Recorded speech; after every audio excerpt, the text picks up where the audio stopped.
அது அந்த ராஜா ஒரு நாள் தன்னுடைய அரண்மனையை சுற்றி இருக்கிற விதவிதமான மரங்களை எல்லாம் போய் பார்த்தார்.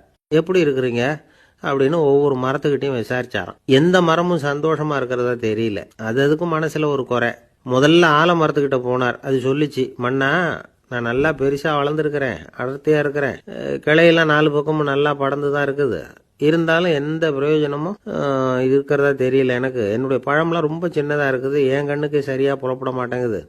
நான் இருக்கிற சைஸுக்கு என்னுடைய கிளையில இருக்கிற பழம்லாம் எவ்வளவு பெருசா இருக்கணும், அது இத்தினூண்டு இருக்கிறது எனக்கு பெரிய அவமானமா இருக்கு. இப்படி இங்க நின்றுகிட்டு இருக்கிறதே ரொம்ப கூச்சமா இருக்கு. ஒரு நல்ல புயல் வந்ததுன்னா பேசாம சாஞ்சு விடலாமான்னு பாக்குறேன் அப்படின்னு புலம்புது ஆலமரம். சரி இருக்கட்டும்னு நினைச்சுக்கிட்டு ராஜா அடுத்தபடியா ஒரு அத்தி மரத்துக்கிட்ட போனார். அதுவும் புலம்ப ஆரம்பிச்சுட்டுது. நான் கூட பெரிய மரம் தான், இல்ல இலையெல்லாம் அழகா தான் இருக்குது, பழம் அழகா இருக்குது, இருந்தாலும் உள்ள விஷயம் இல்லையே.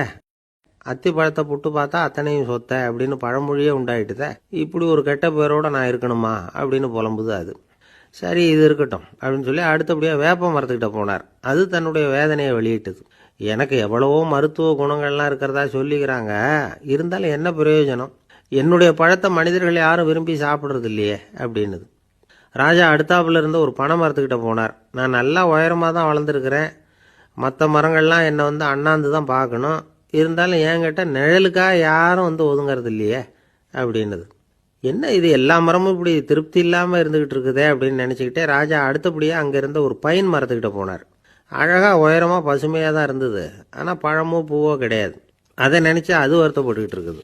ஓக் மரம் அது ஒன்று நின்றுட்டு இருந்தது. அது என்ன சொல்லிச்சுன்னா, இலையுதிர் காலத்தில் என் மேலே இருக்கிற எல்லா இலைகளும் உதிர்ந்து போடுது, முடி கொட்டின மனிதர்கள் மாதிரி மொட்டையாக நான் நிற்க வேண்டி இருக்குது, என்ன வாழ்க்கை இது அப்படின்னு சொல்லி அழுத்துக்கிட்டது. சரி புளிய மரம் என்ன சொல்லுது பாப்போம்னு அதுகிட்ட போனா, என்னுடைய நிழல்ல யாருமே தங்க மாட்டாங்க, உடம்புக்கு சூடுன்னு ஒதுங்கி போயிடுவாங்க, அடிமரத்தை பாத்தீங்கன்னா பட்டையெல்லாம் உறிஞ்சி பாக்குறதுக்கே கேவலமா இருப்பேன் அப்படின்னுது அது. முருங்கை மரம் என்ன சொல்லிச்சு தெரியுமா, என்னுடைய இலை காயெல்லாம் சாப்பிட்றவங்களுக்கு சத்து கொடுக்கறது வாசம் தான், ஆனா என் உடம்புல சத்தே கிடையாது, கொஞ்சம் வேகமா காத்து அடிச்சதுன்னா முறிஞ்சி விழுந்துடுறேன், என்ன வாழ்க்கை இது அப்படின்னு சொல்லி அது வருத்தப்பட்டது. ராஜா யோசனை பண்ணார், என்ன இது மரங்கள் பூமியின் வரங்கள்னு சொல்றோம், மழை பெய்யறதுக்கு அதுதான் காரணம், பூமி செழிப்பா இருக்கிறதுக்கும் அதுதான் காரணம், மனுஷனுக்கு வேண்டிய ஆகாரங்களையும் கொடுக்குது, இப்படிலாம் இருந்தும் எல்லா மரமும் நிம்மதி இல்லாம இருந்துகிட்டு இருக்குதே அப்படின்னு நினைச்சார். அப்போ அங்க இருந்த ஒரு மகிழ மரம் அவர் கண்ணில் பட்டது. அந்த மரம் மட்டும் கொஞ்சம் நிம்மதியா மகிழ்ச்சியா இருக்கிறது மாதிரி தெரிஞ்சுது. உடனே ராஜா அதுகிட்ட போனார். உனக்கு மனசுல எதுவும் குறை இல்லையான்னு கேட்டார். இல்லை நான் சந்தோஷமா தான் இருக்கேன்னு அந்த மகிழ மரம். அப்படியான்னு ஆச்சரியமா கேட்டார் ராஜா.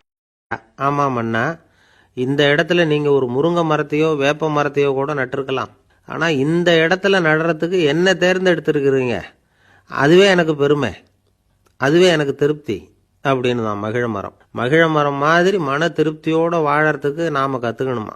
நாம இந்த உலகத்துல ஒரு நாயாவோ நரியாவோ கூட பிறந்திருக்கலாம், மனுஷனா பிறந்திருக்கிறோம், அதுவே பெருமை தானே. இந்த நிறைவு தான் மகிழ்ச்சியின் ரகசியம்.